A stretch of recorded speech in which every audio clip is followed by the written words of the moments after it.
Boker Tov. Le sujet du jour aujourd'hui, c'est savoir par rapport au Issour de Chol HaMoed, est-ce qu'il est permis d'écrire à l'ordinateur ou d'envoyer des lettres ou d'écrire des lettres à Chol HaMoed. Parce que vous savez qu'à Chol HaMoed, il y a certaines choses qu'on n'a pas le droit de faire. Il faut montrer l'importance de Chol HaMoed, de la demi-fête, de ne pas montrer que c'est un jour comme les autres. Alors, il dit que tout l'interdit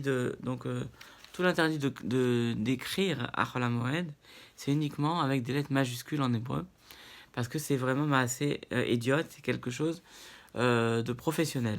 Maintenant, quand on écrit en minuscule, ce sera permis. De la même manière, c'est permis d'écrire une lettre en minuscule et même en majuscule à Chol HaMoed, une lettre, ou alors de faire des livres des contes, ou d'écrire des chidushim, ou des commentaires sur la Torah, en hébreu, ou des notes sur la Gemara, sur notre étude. C'est complètement permis d'écrire. Voir Yalkut Yosef, Siman Taf Kouf Memhe, 545. C'est aussi permis d'écrire à l'ordinateur, puisque dessus, il n'y a aucun problème, dans le sens que les lettres ne sont pas forcément vont apparaître sur l'écran, donc il n'y a aucun problème.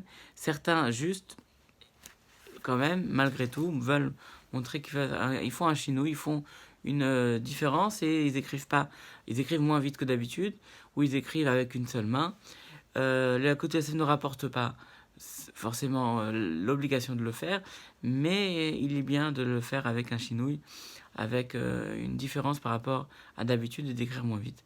Et c'est vrai que, par exemple, tous ceux qui sont dactylo, qui ont l'habitude d'écrire à l'ordinateur, dont c'est le métier, alors dans ce cas-là aussi, il faut faire attention pour eux, que s'ils écrivent à l'ordinateur